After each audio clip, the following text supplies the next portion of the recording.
এখানে রাখা আছে সেদ্ধ করা পাস্তাটা, যেটা হচ্ছে কিনা নুন দিয়ে সাদা তেল দিয়ে সেদ্ধ করা হয়েছে। পেরি পেরি মশলাটা আমি কিনেছিলাম ফ্রেঞ্চ ফ্রাইয়ে দেবো বলে, কিন্তু ফ্রেঞ্চ ফ্রাই আমার যথারীতি খাওয়া হয়নি, তাই আজকে আমি বৌদিভাইকে বললাম এইটা দিয়ে ট্রাই করে নিতে, একটু অ্যাটলিস্ট দিয়ে দাও পাস্তাতে।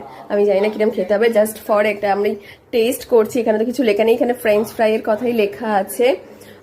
এইখানে এবার যে ফ্রাই করা হয়েছিল পেঁয়াজটাকে তার উপরে দিয়ে দেওয়া হলো সেদ্ধ করে রাখা পাস্তা, উপরে ছড়িয়ে দেওয়া হলো নুন, সামান্য একটু চিনি, সামান্য একটু ভিনিগার, আর দেওয়া হচ্ছে মিমলি রানীর ফেভারিট টমেটো সস।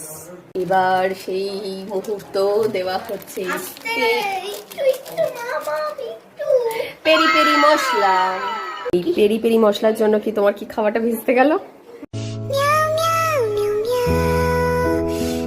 দেখে নিয়ে ঝালটা কিরকম দেখে তারপর। এবার দিয়ে দেওয়া হলো এগ স্ক্র্যাম্বল, এবার গোলমরিচও দেওয়া হয়ে গেল। এবার দেওয়া হচ্ছে চিজ, যেটা আরো টেস্টটাকে এনহ্যান্স করে দেবে।